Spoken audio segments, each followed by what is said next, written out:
Okay, Erev Tov, everybody. Nice to see everybody. Hope I haven't seen everybody since Yontif, I guess, since before Yontif. So I hope everybody had a nice Yontif. I know that feels like already ancient history, right? Get back into the swing of life, but I hope everybody's doing well. It's a pleasure to welcome to making her debut Shechayanu on Torah Motion, Parshat Shavua, Torah Motion, Leora Moskowitz. And I think it's kind of cool when part of the resume is to say when somebody went to high school. Like I don't put that on my resume anymore, but when we have young up and coming women scholars, a wonderful new era that we're in. So Leora Moskowitz is a graduate of Frisch and spent the year at TVA and graduate of Stern in Jewish Studies. And she is now in GPAT's graduate program of advanced Talmud study for women. And so it's a pleasure to welcome her living in Teaneck. And as you heard, we'll be working this summer as the head of Chinuch at Mosheva Be'ir at the first school. Okay, so Vakasha, it's a pleasure to welcome Leora for today's Parshat Shavua. Thank you, Rabbi Kelman. Thank you, Rabbi Kelman. Thank you, everyone, for having me tonight. It's a pleasure to be here. I'm learning in GPATs with Rabbi Kelman's daughter, Tara. She's actually not going to be GPATs anymore next year, so we'll miss her, but it's always a pleasure to have her. Okay, thank you for having me. I'm going to share our source sheet for tonight right over here. Let's see. Everyone sees it? Thumbs up. Yeah, awesome. Okay.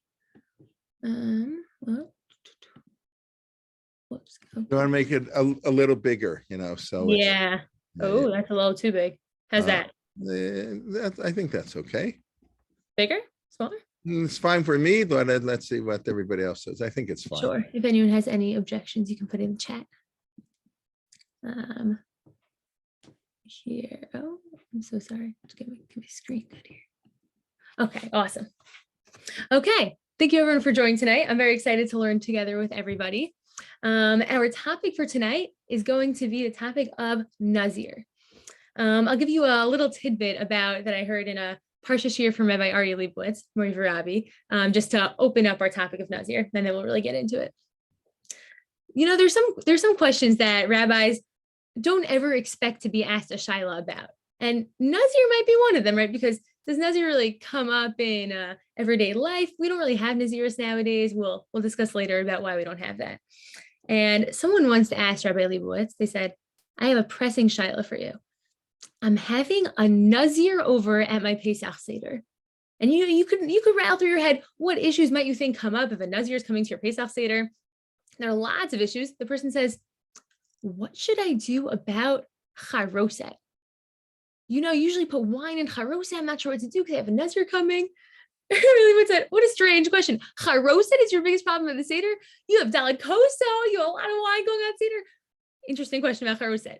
But anyways, we don't really have Naziris nowadays. It's not really a halacha issue that should come up nowadays. And what we're going to discuss tonight is the topic of a Nazir and how the Torah views a Nazir. So first, let's just define what a Nazir is. We can look in at source number 1, and we'll see the 3 underlines are going to give us the 3 basic outlines of what the rules of a Nazir are.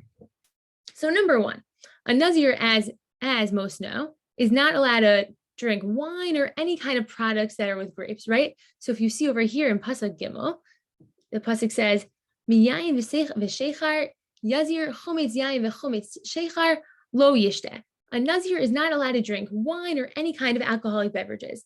And the Pasukim go on to say, even anything that's made of grapes or the vines of grapes, he has to stay really far away from everything with grapes. That's number 1. Rule number 2 about a Nazir is that a Nazir is not allowed to shave his hair or get any kinds of haircuts. So if you look in Pasuk Hey, you see the underlined part, Tar lo ya'avor al rosho. A person who is a Nazir shouldn't shave his head. He shouldn't use scissors to cut his hair. He has to grow out his hair really long. And number 3, the third rule about a Nazir is that he cannot become tamei lamet. He can't impurify himself by having contact with a dead body. As the Pasuk says, as you see in Pasuk Vav, Kol yemei hiziro laHashem al nefesh meit lo yavo. For all the time that a person is a Nazir, he cannot become tamei lamet. So those are 3 basic outlines just to define our terms here of a Nazir. A Nazir can't drink wine, he can't get his hair cut, and he can't become tamei lamet. So just on the outset of seeing the laws of a Nazir, what might we think? Does it seem like the Torah is saying it's good to be a Nazir, it's bad to be a Nazir? Are these things positive or negative in any which way? Is it kind of neutral? So before we see what the Mafarshim and the Rishonim and the Poskim have to say about Nazir, let's just think about it ourselves for a second. At first glance, drinking, let's first see how a Nazir might be viewed positively. We can go through the three. So number one, not drinking wine. Is that positive or negative? You could say maybe it's a positive thing, right? Wine often we see in Tanakh leads to bad things. We see by Noach, we see by Lot, it leads to promiscuity, it could lead to negative things. And in general, we always say, right, we tell teenagers that wine isn't good, and they should stay away from alcohol, because it could lead to not such good things. So maybe by a person saying, I'm not going to drink wine, we could view that as a positive. Let's see number two. Number two is not cutting your hair and not shaving your hair. Is that positive or negative? Maybe you could also say that it's positive because, right, we see in Chumash, we see about Yosef that Yosef was, right, the Rashi says that Yosef was very involved in his looks. He was misalsel with his hair. He cared a lot about how he looked. So maybe if a Nazir isn't shaving his hair and he's not cutting his hair, he's kind of taking a step back from Olam Hazeh type of things, taking a step back from his physical appearance, and maybe that's positive. And number three, not becoming Tamei Lamet, that could certainly be a positive. That could certainly elevate him to a high level of Kedusha, because we know that out of all the kinds of Tumah, a dead body is the Avi Avos HaTumah. A dead body is the highest possible level of Tumah. So, of course, if a person wants to make himself holy, he wants to make himself Kadosh, he should stay as far away as possible from Tumah.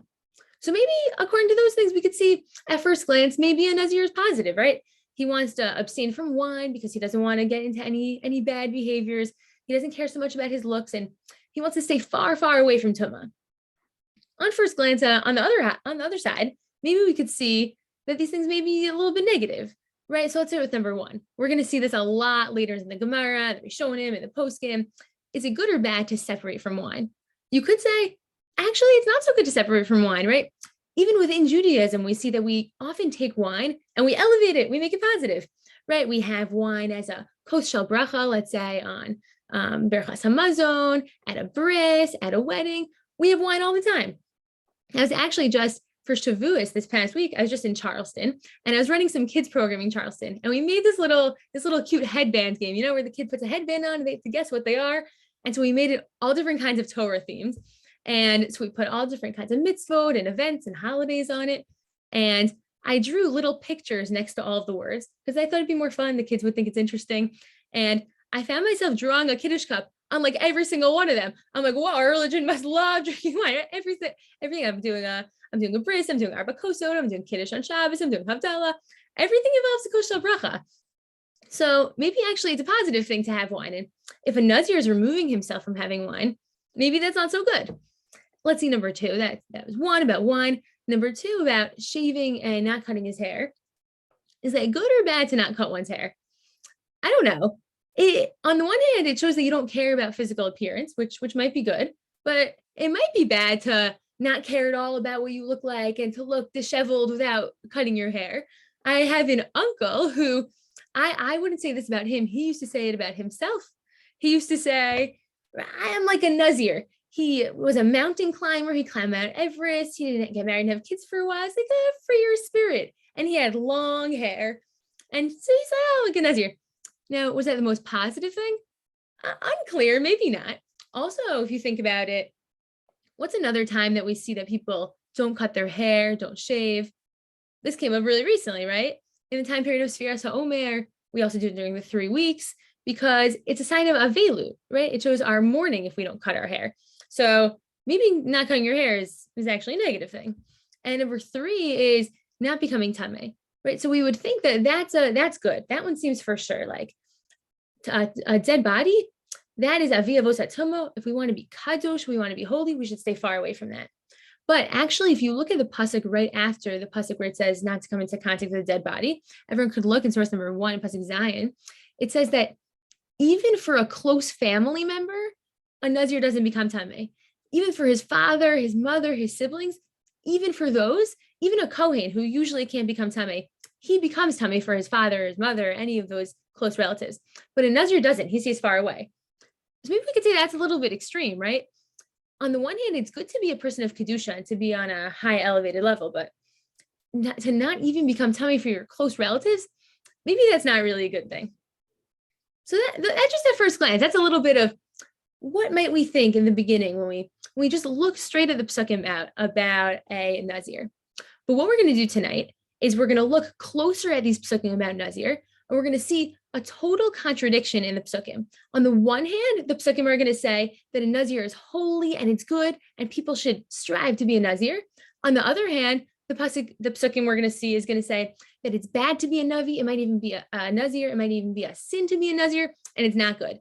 And we're going to see this machloket, we're going to see this debate follow through in the psukim, in the Gemara, in the Rishonim, in the Ramban, in the Rambam. We're going to see a big contradiction in the Rambam, maybe how we could resolve the contradiction in the Rambam, all the way to the Shulchan Aruch. It's not clear in the psukim, and it's such a cool sugya because it's not only that the psukim are unclear, we're going to see it's going to follow us through all the generations.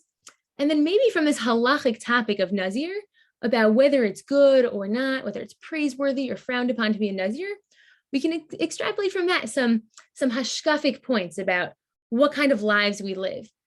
A life of more extremism like a Nazir, more of a life of balance, not like a Nazir. I'll go back and forth and see if we could find the complexities and the nuances within Nazir that could maybe shed light on a broader issue of proper midot to have and ways to live our life. So with that little introduction, we're going to start really now with the psukim. Okay, so now we're in source number 1, right? We want to know whether it's good to be a Nazir or whether it's bad to be a Nazir. And we see in the 3 underlined sections of number 1 are the 3 rules of a Nazir. He can't drink wine, he can't cut his hair, he can't become Tamei Lamed. Now we're going to look at the bolded sections in source number 1, where the pasuk is going to tell us objectively if a Nazir is good or if a Nazir is bad. So let's look at the first one in pasuk Hey. We see that the pasuk, when it's talking about not cutting his hair, it says right here in the bolded part of pasuk Hey, kadosh yehiyeh. A Nazir should be kadosh. A Nazir is not should be. A Nazir is kadosh. A Nazir is holy. And then it says he's holy and gadzel para sar rosho. And also a Nazir grows out his hair, and his hair is like a beautiful thing on the top of his head, like a crown on his head. So this seems to show that a Nazir is holy, right? The pasuk uses the word kadosh. Kedoshim tihiyu. We always want to strive to be holy. And this is saying a Nazir, he's kadosh, he's holy. Now let's look at the pasuk Yud Aleph. So on one hand, we have a Nazir, he's kadosh, he's holy. On the other hand, how do you get out of Nazirut? Right? If somebody takes an oath, they say, I take upon myself to be a Nazir. How do they get themselves out of being a Nazir? This is the reason, by the way, that we don't have Naziris nowadays, is because you have to bring a korban. You have to bring a korban to the Beit HaMikdash. So technically, a person could be a Nazir nowadays. A person could take upon themselves a vow that they're going to be a Nazir and not do all these things. But it's a little bit risky because there's no way out of it until the Beit HaMikdash is rebuilt.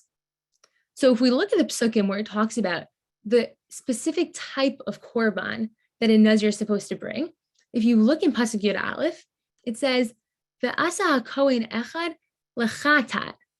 The Nazir is going to bring 2 korbanot here. And what's the first korban that he brings? Ve'asa hakohen echad lechatat. It's a korban chatat, a korban of that you bring if you do a transgression, if you do something wrong. And the other one is an ola, and then the rest of the psukim go on a little bit more about which types of korbanot are brought. But that's actually very strange if you think about it, right? When a Nazir is ending his period of Naziris, where he took on this kedusha, this elevated level, now he goes and he has to bring a korban chatat. Well, what kind of sin did he do? So this is going to be a matter of lots of debate among the Rishonim and the Rashi and coming on after that. So let's go into the question a little bit of, when the pasuk says that he has to bring a korban chatat, what might be the reason that he brings a chatat? It seems very strange, right? So if we look at Rashi in source number 2, he brings us 2 answers. One we're going to focus on a little bit later, and one we'll look at now. Rashi says, answer number 1, Shalom nizhar mitumas hames. We'll see that coming up later. He wasn't careful about becoming Tamei Lamed. We'll see how that fits with the psukim later, and that's why he's to bring a chatat. And the other answer that Rashi brings this is what we're really going to go into in the Gemara. Rashi says, Rabbi Elazar HaKapar Omer, Shetzir Atmo Min Hayayin.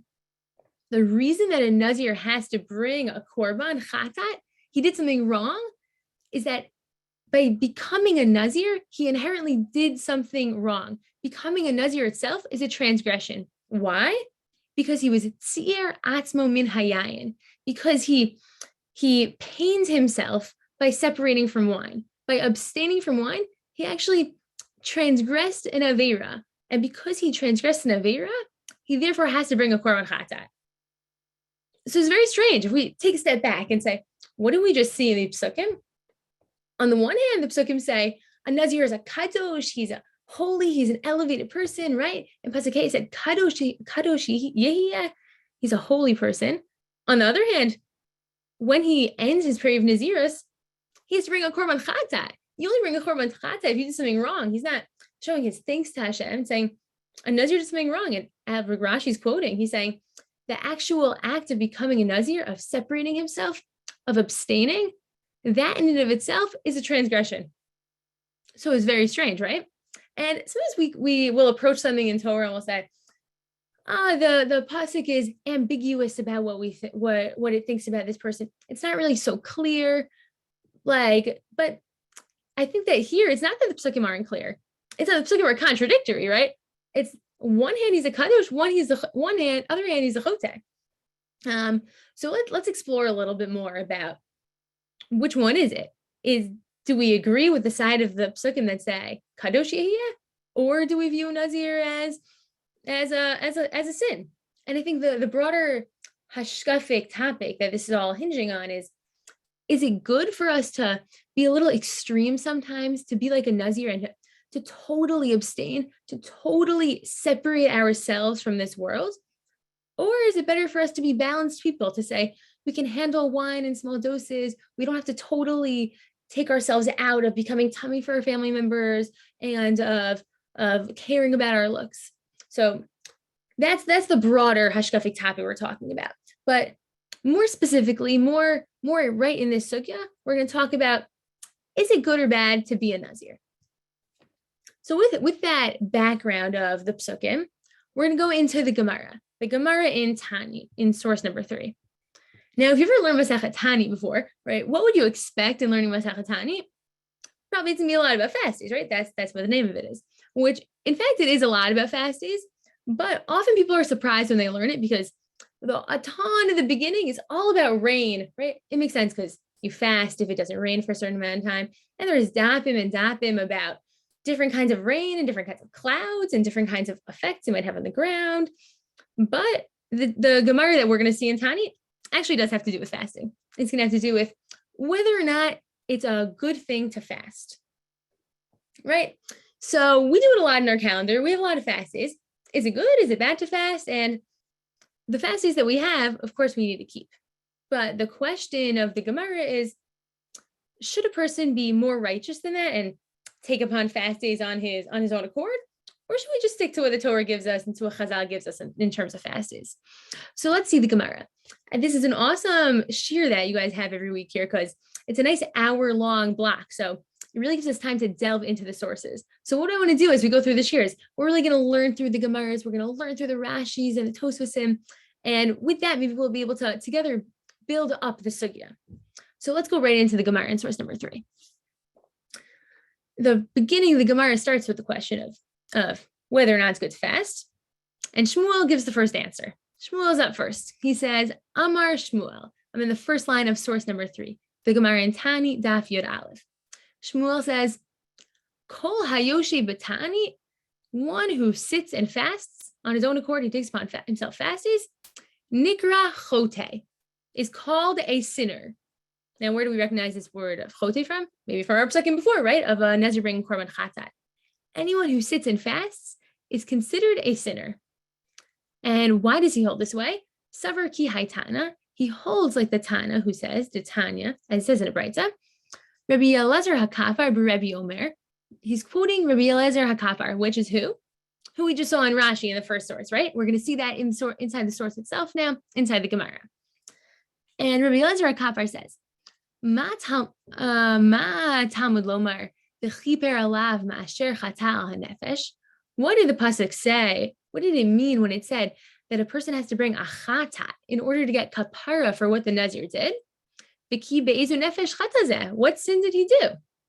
The Gemara answers, Ella shetzir atzmo min hayayin, which is what we saw in Rashi. The sin of the Nazir is that he separated himself from wine. He totally abstained from wine.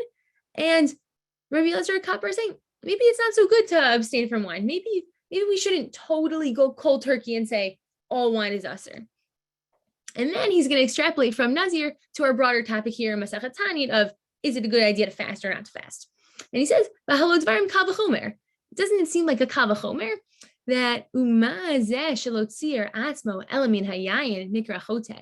if a person who abstains just from wine, just from one item on the menu is called a chote, then hametzayer atzmo we call davar v'davar, somebody who abstains from every single food, meaning aka one who fasts, al acha kama v'kama, so much more so is he considered a sinner. So Shmuel is coming down hard here. He's saying a Nazir sinned by abstaining from wine, and therefore if someone who abstains from just one thing is a sinner, then of course somebody who fasts all the time, that's totally a chatat, that's totally a chote, and a person should certainly not do that. So that's the opinion of Shmuel. That's going to be opinion number one. Now let's see opinion number two in the Gemara. Totally opposing there. That opinion of Rabbi Elazar. So continuing on the end of the third line in the Gemara, we have Rabbi Elazar Omer, Nikra Kadosh, a person who fasts all the time, a person who takes upon fasts himself. He's Nikra Kadosh. He's called a holy person. Why does he think so? He's also going to bring a raya from our psukim, right? Because what did our psukim about Nazir say? One pasuk said he has to bring a chatat, he's like a sinner. The earlier part of the psukim said he's kadosh. So let's see. He's going to bring a raya right from our psukim in Parshat Naso. Shene'emar, kadosh yehiyeh gadel peres arosho. He's kadosh. He's a holy person, and just like he keeps his hair to grow out, and his hair will be holy. And he brings also kal v'chomer. He says, "Uma zeh shelotzir atzmo ela midavar echad nikra kadosh."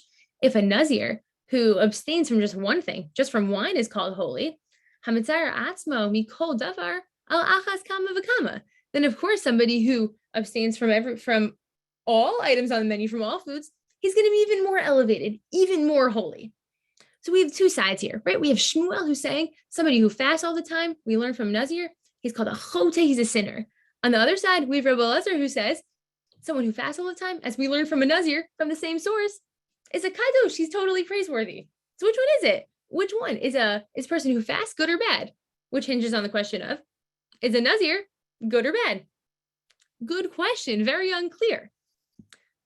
Okay, so before we see the third opinion of Reish Lakish, what the Gemara is just going to do is it's going to ask, what does each opinion do with the other side? Meaning, Shmuel, who says that he's a chote, what's he going to do with the pasuk which says that a Nazir is kadosh? And Rabbi Elazar, who says that Nazir is kadosh, what's he going to do with the fact that a Nazir has to bring a korban chatat? So let's just see the little technical inside of the Gemara of how they each deal with the other side of the psukim. We're over here at Ulishmuel ha'ikri. Ulishmuel, according to Shmuel, who says that a Nazir is a chote, he's a sinner, ha'ikri kadosh. Doesn't the pasuk say he's kadosh? So how does he deal with that? So he has a pretty good answer. He says, Hahu agido parakai. That is, when it says kadosh, that's referring to growing out his hair. Because right, like we saw earlier, we see that the pasuk, when it says kadosh, it's in the same line, it's in the same flow of the sentence as saying that he has to grow out his hair. So Shmuel can just say his hair is what's kadosh, meaning his hair is holy, it's hektish, you can't benefit from it, you should throw his hair in the fire with the korban at the end. But it's not saying that a Nazir himself is a person of kedusha. It's a Nazir is a chote, but his hair is kadosh. So that's how Shmuel works it out, and that could be all fine according to Shmuel. And what about according to Rabbi Elazar? Rabbi Elazar hanikra chote. What does Rabbi Elazar do? He's saying a Nazir is kadosh, but doesn't he have to bring a korban chatat? Isn't he a chote? So how does he answer that? Rabbi Elazar says, Hahu desa'iv nashe. what's the reason that he's called a chote? What's the reason that he has to bring korban chatas? He says, also, if you look back closer in the psukim, you'll see that the psukim are talking about a case where someone was a nazir. We can actually see it inside the psukim. A person is a nazir. He took this vow upon himself, and all the rules of nazirus apply. But then one day he happens to be standing in a building. He's standing in some kind of ohel, some kind of structure. And if we look in Pasuk Tet, something terrible happens. He's standing inside of the house, and Viki Yamut Meit Alav, a random person who's standing in the same area as him, just suddenly drops dead. Bepeta, pitaom, just suddenly out of the blue. So he couldn't have expected it. He totally didn't mean to. But what happens? He's now standing under the same roof as a person who died, as a mate, as a dead body, and that made him become Tamei Lameit. So even though it was by accident, Rabbi Elazar is saying he has to bring a korban chatas for that. He accidentally violated his vow of nazirus because he came in contact with a dead body, and therefore he has to bring a chatat. But that's not to say that a nazir is a chote, that it's bad to be a nazir. Rabbi Elazar is saying, in fact, it is great to be a nazir. He is called kadosh. The only reason he has to bring a chatat is because of this technicality that he was under the same roof as a dead body, and therefore he's going to have to bring a chatat. So those are our main limudim from the Gemara. Either you could say he's kadosh, or you could say he's a chote. And there are ways to deal with it on both sides. They're both valid opinions. Now, Reish Lakish has very interesting opinion in the Gemara. And it's not so much Reish Lakish's opinion that's interesting. It's how Rashi and Tosfos are going to deal with Reish Lakish. You could look at the bolded underline in source number 3 in the Gemara and Tani. Reish Lakish says, Reish Lakish Amar, Nikra Chasid. He is called a Chasid. He's called a pious person. Now, what's interesting about Reish Lakish is he didn't specify who is called a Chasid. He said, Nikra Chasid. He is called a Chasid. Now, you might assume that he is one who fasts all the time, right? Because the same language is used by Rav Elazar. Rav Elazar said, Nikra Kadosh. And then we took to mean one who fasts all the time is considered to be Kadosh, which is exactly what Rashi says, right? Usually Rashi will say the pshat of the Gemara. He'll say what normally we would expect. So in source number 4, you see Rashi says, Nikra Chasid, who is the subject of Nikra Chasid in Reish Lakish? Rashi says, Hamid'ana, one who fasts all the time is considered a Chasid.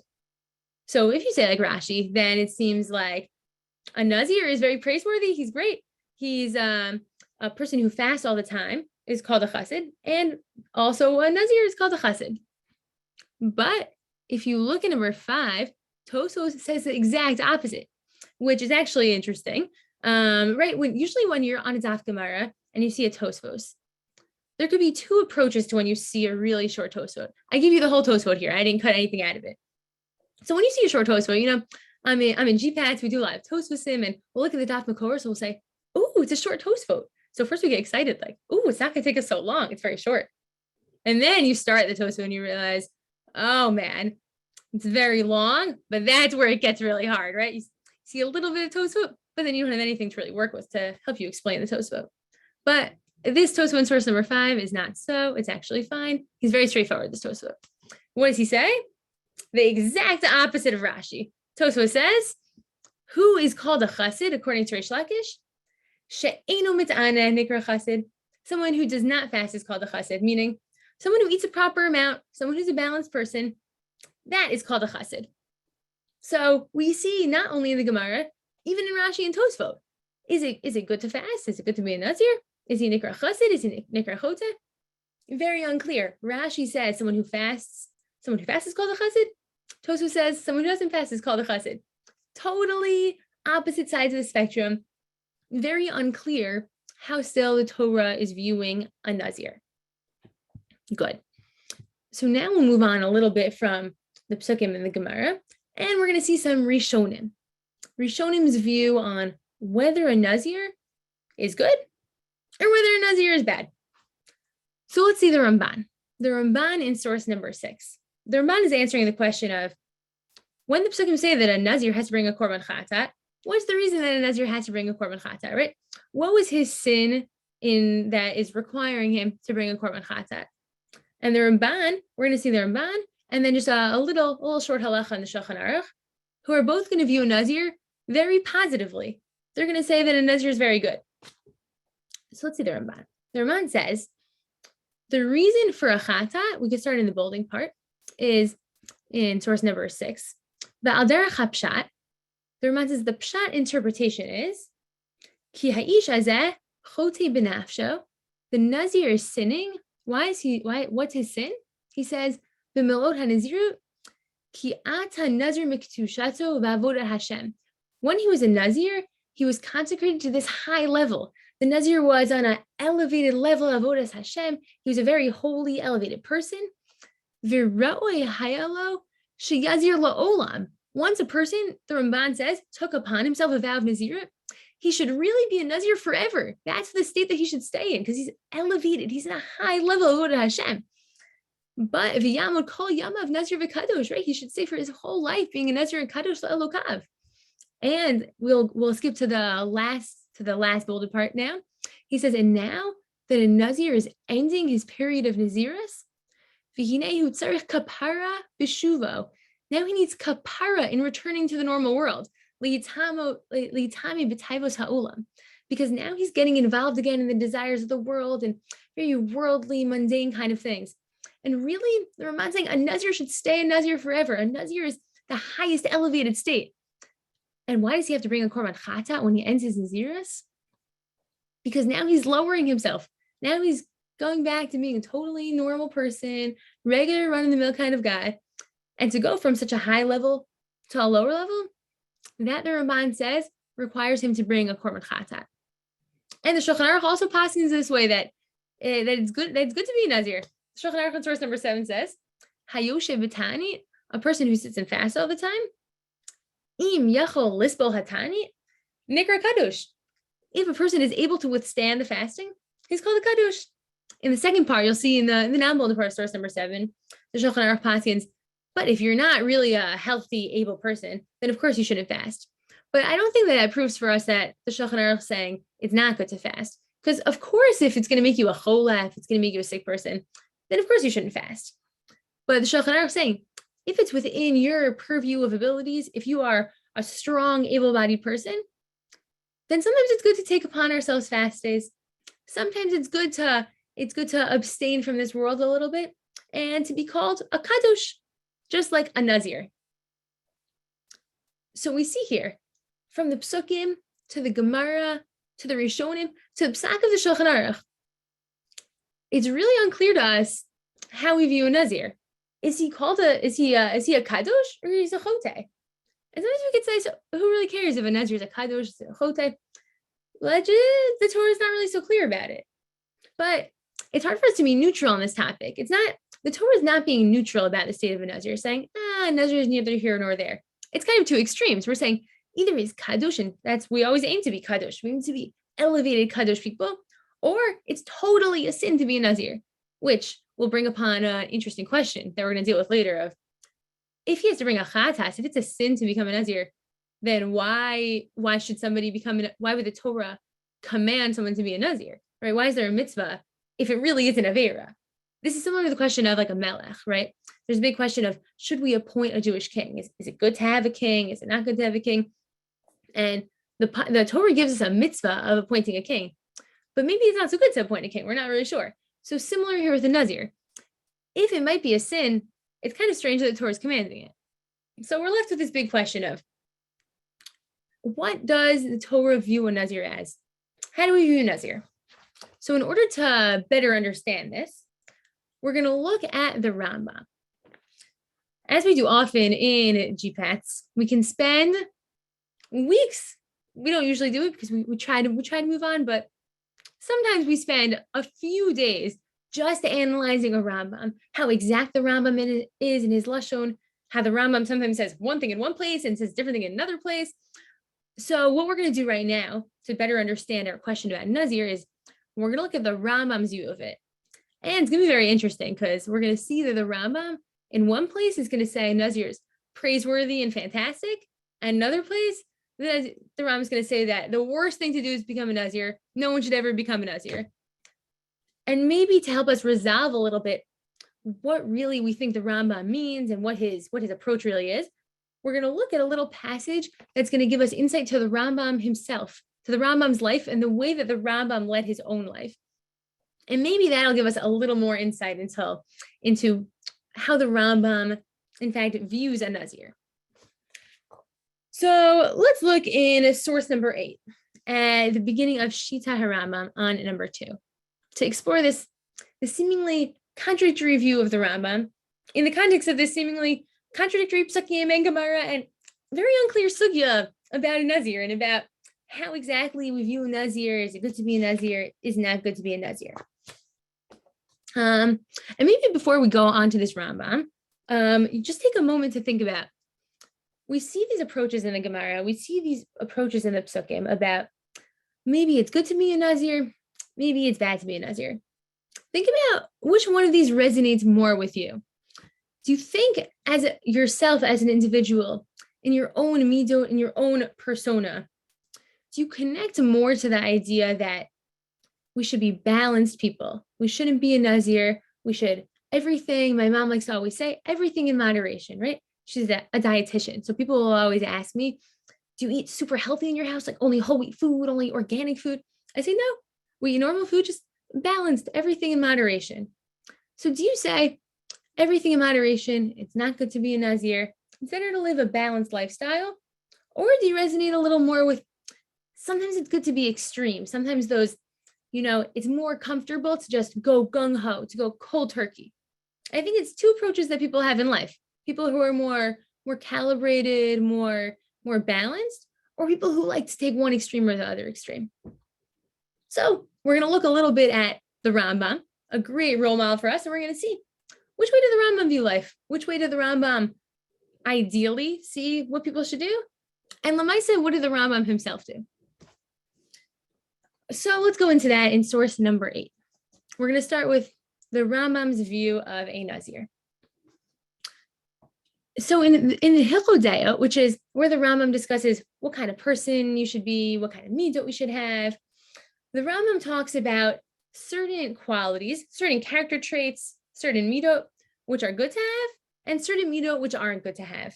And 3 distinct midot which the Rambam says are not good to have are kina, jealousy, taiva, desire, and kavod, honor.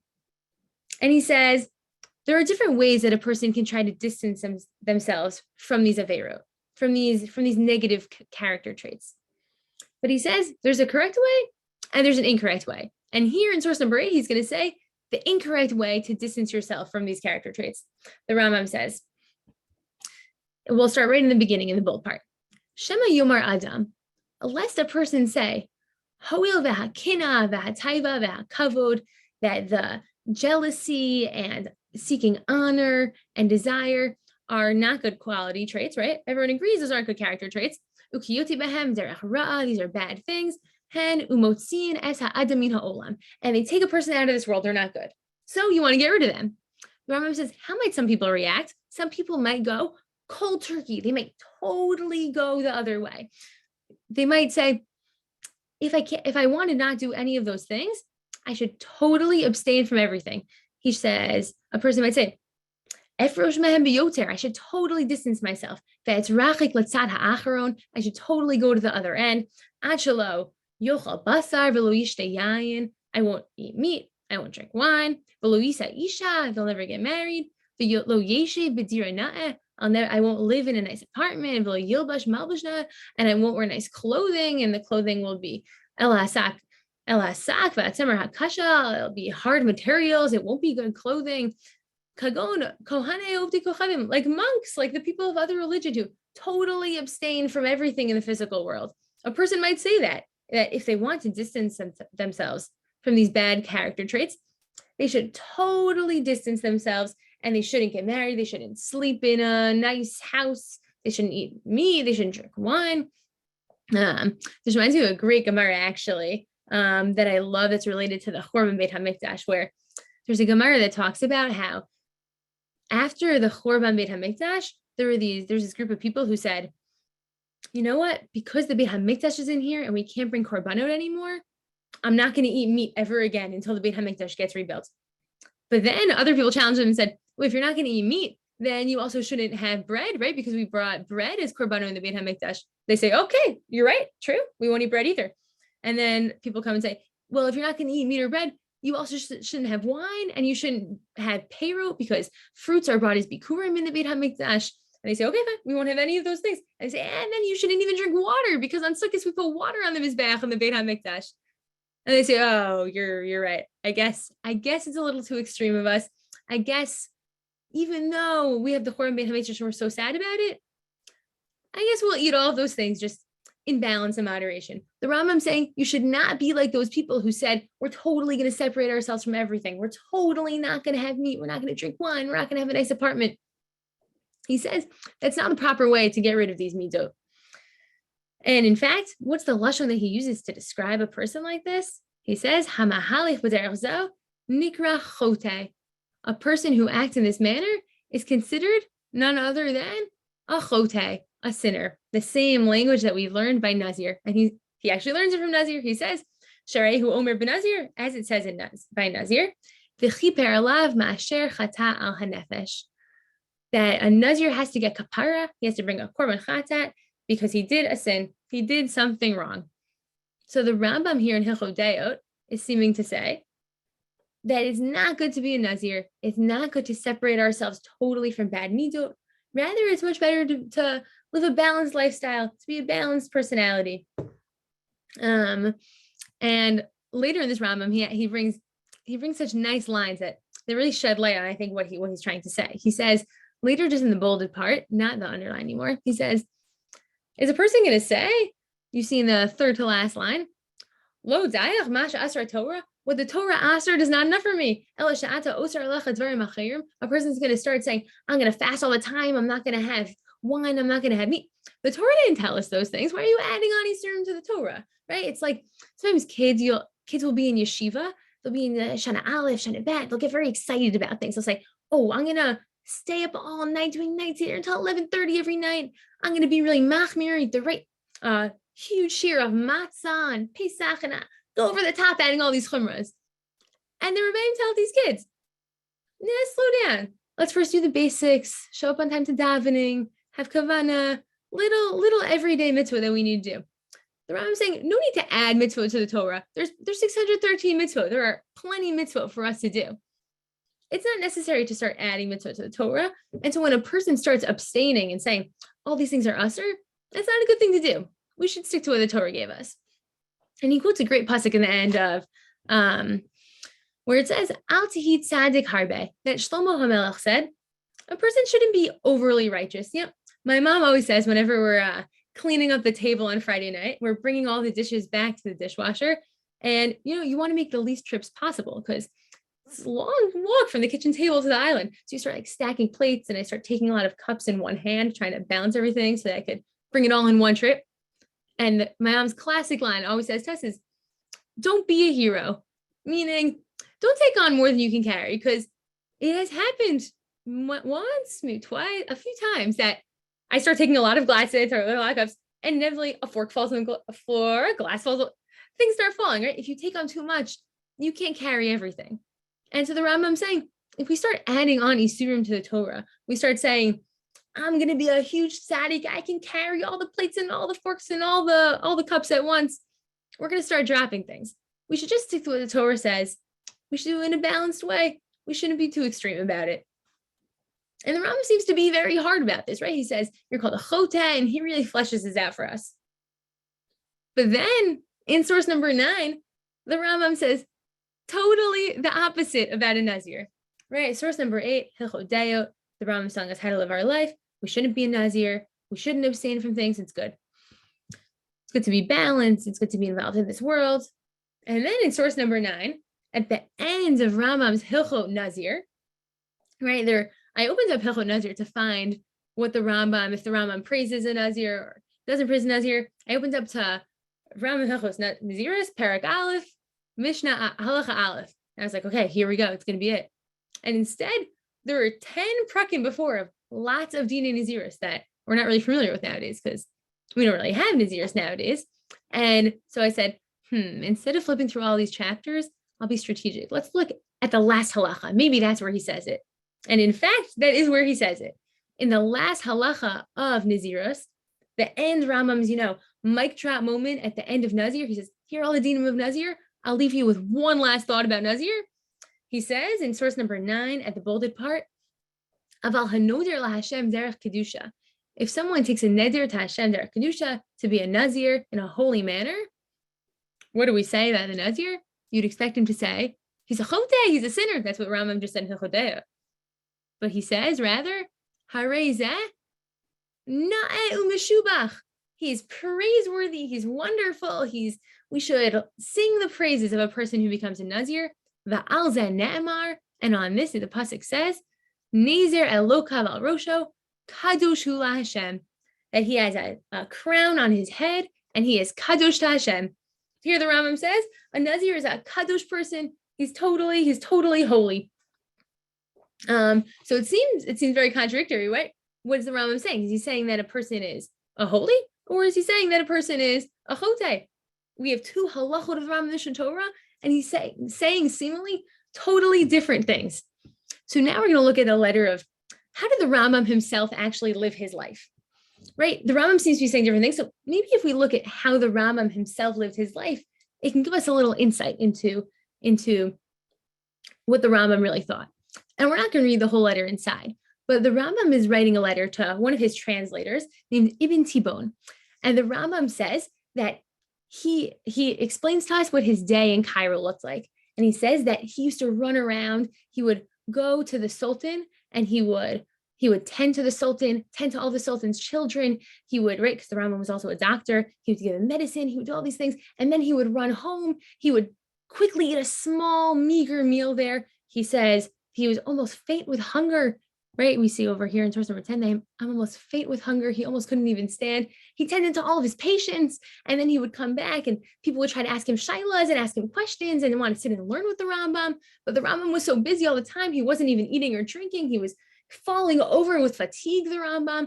And then finally on Shabbos, he could rest, but he couldn't rest. People came and asked him questions, and people were always with the Rambam. So how does it seem like the Rambam is living his life there?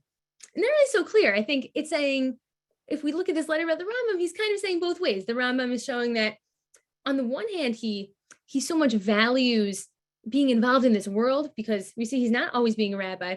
Sometimes the Rambam is being a doctor. But also on the other hand, what the Rambam is doing is he's totally neglecting his own chelek in this world, his own portion in this world, because he's not eating, he's not sleeping. So it's not really so clear what the Rambam says. So let's just, for the sake of time, just see quickly source number 11. Source number 11 is a famous Rambam. He talks about what is the way that a person should live their life. And the Rambam says the famous concept of the Shvil HaZahav, of the golden path a person should live his life. A person shouldn't be too much here nor there. Rather, a person should be more balanced. He should be more in the middle. And as Rabbi Kelman said, this summer, I'm going to be working at Mosheva Ba'ir. And something that's great about Mosheva in general, specifically this camp, is they're very chinuch oriented in camp. And all the activities that the kids do are all chinuch oriented. So last year, 2 years ago, we were learning about the Rambam and chinuch, and we had a little chinuch carnival. And we had this race. It was a Rambam relay race, we called it. And what the kids had to do is they had to run across a balance beam, which was called the Shvil HaZahav. They were balancing on the golden mean. And then they had to run through a bunch of hoops, and each hoop that they ran through, they had to yell out a profession of the Rambam. So they would, these little like second and third graders running on the Shvil HaZahav, and they say, doctor, rabbi, astrologist. So, right, that's our concept of the Shvil HaZahav, that it's like a balance beam. We can't go too far one way, too far the other way. We got to stay right in the middle. The Rambam thinks we should be a balanced life. And I think this is something appealing to us, right, as modern Orthodox Jews. This is often what we say. We engage in the modern world, but also through the lens of Torah. We don't push everything away. We're not monks. We engage and we use the modern world, but we appreciate the nuance and complexity of it. And we say, we're here to appreciate it and to take the good from it, but we're not totally going to abstain from it, but also we have to do so in a balanced way. So I think this is a much celebrated idea of the Rambam, for us to be balanced and nuanced people. And we'll skip number 12 for now in the source of the Rambam. and go to, I think, maybe a conclusion that we can come to. After all this debate about whether it's good to be a Nazir, it's bad to be a Nazir, we should engage in this world, we should be extreme, or we should be more balanced. And I think what brings home this hashkafic point we're going to see, the nuance, the distinction, is not going to be, a Musar Sefer or a Rebbe where we usually get hashkafa from, but rather a Tosfos. A Tosfos that's right on our daf in the Gemara and Tani, where we're talking about a Nazir. And I'm going to explain the Tosfos outside first, and maybe we'll see a line or two inside. Tosfos says, it seems to be contradictory. In one place, Shmuel says that a person is allowed to fast all the time, and it's actually fine if he does so. And in our Gemara, Shmuel had said that a person who fasts all the time is called a chote. So he says, which one is it? Are you allowed to fast all the time, Shmuel, or are you not allowed to fast all the time? And he says, this totally mechudash, this new approach. Tosfos says, sometimes there are times where it is an avera, it's a sin to do it, but the avera the mitzvah overrides the avera. And sometimes a time is so pressing that we need to do something that's a little bit extreme. We need to do something that's not really the right thing to do because that's what the time calls for. He gives an example. He says, there's a concept of a tani chalom, of fasting in the event that you have a bad dream, right? If you have a bad dream, there's a concept that the next day you're supposed to fast, and that should gain you atonement for your bad dream. But what happens if you have a bad dream on a Friday night and the next day is Shabbos? On Shabbos, you're supposed to have Oneg Shabbos. You're supposed to enjoy Shabbos meals. So are you supposed to fast if the Tani Chalom happens to be on a Shabbos? And the halacha is that you are indeed supposed to fast, but it's a little bit of a sin to fast. And so in order to make up for that sin of fasting, you should fast on another day to get yourself kapara for that. And he says, this is a great example of some time where it's a little bit of a sin to fast on Shabbos. You're not supposed to fast on Shabbos, but because you really have to get a kapara, you have to fix that bad dream that you had, still you're supposed to fast on Shabbos. And he says, so too is the mitzvah of a Nazir. So too, a Nazir, he's not really supposed to be a Nazir, but sometimes it's called for to be a Nazir. If you look in source number 14, it's a celebrated Rashi on the beginning of this week's Parsha, where the question is, why does Nazir come right after Isha Sota? What's the smichut parshiot between a Nazir and a Sota? And Rashi says, Lomar Lacha, in the bolded part in source number 14, Shekol haroa Sota beklokula, Yazir atzmo min hayayin. Anyone who sees a Sota, he should become a Nazir. Why? Because wine and alcohol often leads to promiscuity. And therefore, if somebody sees a Sota, if someone is involved in the issue of an Isha Sota, he should take upon himself Naziris. So what's Tosfos saying? He's saying that usually a person's not supposed to be a Nazir. But if a circumstance arises in which it's called for, in which he sees a Sota, it's an extreme case, then he should be a Nazir. There are certain times where it's important. And I think if we take a step back and think about this Tosfos, this can answer our major question. Tosfos is saying, I think, that usually in life, we're meant to be balanced people. We're meant to be middle of the road, shvil hazahav, like the Rambam says, to be balanced, not to be too much here, not to be too much there. But also, which I think that's what people usually think. But I think we have to realize that sometimes there's room for a Nazir. Sometimes we're meant to be extreme. Sometimes we have to take that extra push. We have to do something that's a little bit crazy, a little bit out of the ordinary. And I think an example of this is something that we just did this week, right? If you look in source number 16, the Rambam says, which it's a super interesting Rambam. We should all take this Rambam to heart. The Rambam says, halacha is everyone should sleep 8 hours a night. How many people get 8 hours a night of sleep a night? Definitely not the Rambam, but the Rambam said a person should always sleep 8 hours a night. And that's a middle of the road, balanced type of lifestyle. But what did we just do this week? What did we do on Leil Shavuos? We stayed up all night learning Torah. How'd we do that? Isn't that against the halacha? The Rambam says you should sleep 8 hours a night. It's, I think, what Tosfos is saying. Even though usually we should be balanced, there are times for extremes. There's times that we stay up all night because that shows our passion. That shows that we value something. That shows that we get excited about it. That even though our our normal state of being should be balanced, sometimes we got to take extremes to show that what we're passionate about, to show what we value.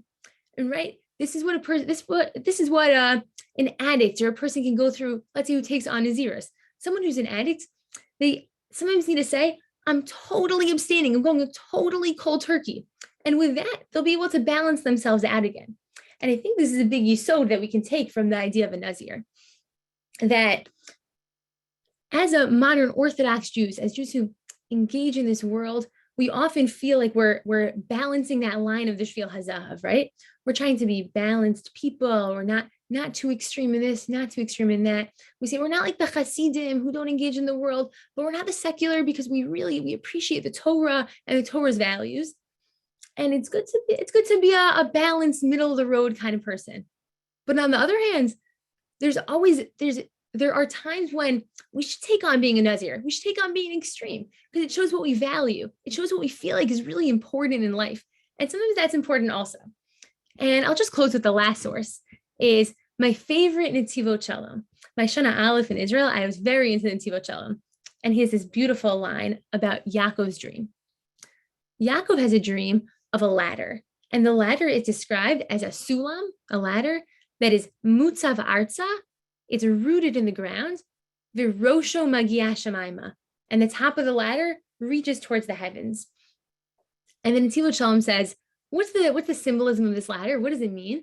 He says that all of us as people, we should be like the ladder in Yaakov's dream.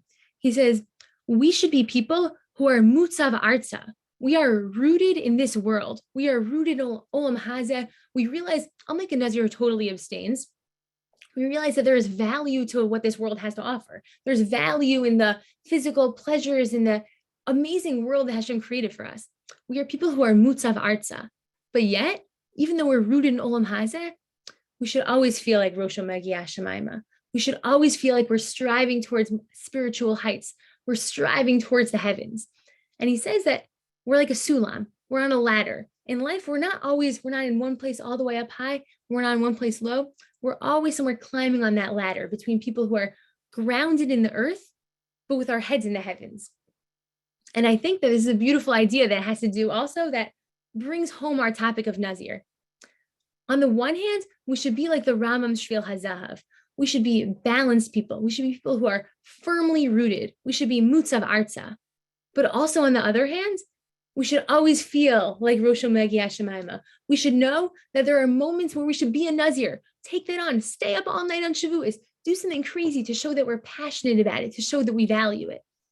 And I think that by learning about this topic of a Nazir, which seems like maybe some obscure, mundane topic that doesn't apply nowadays, maybe it can really shed a lot of light on our own lives and how we should live them, on whether a Nazir is a Kadosh or a Chote, whether a Nazir is good or bad. We can see that there's a time for this and there's time for this. There's a time for balance and time for extremes.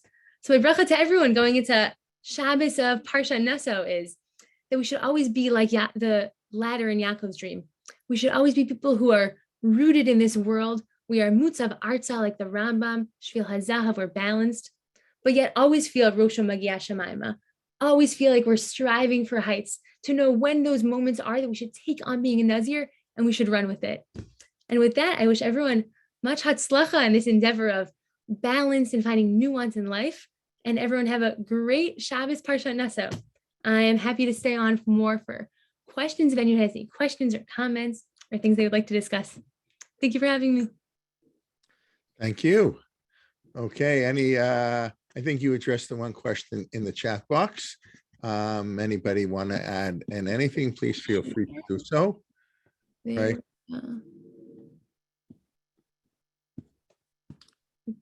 Otherwise, I'll, okay.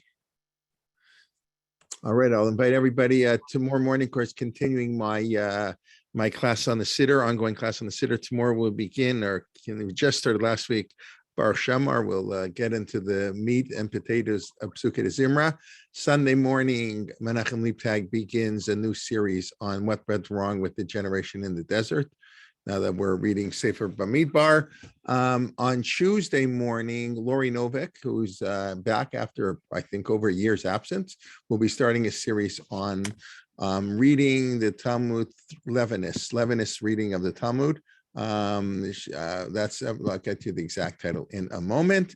Then Wednesday, Marty Luxon continues his series on the Covenant Code.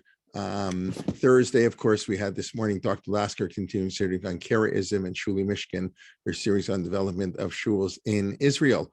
Okay, we'll look forward to learning with you. Please invite a friend, and I'll have a Shabbat Shalom. I'll second that, and everybody be well. So thank you very much.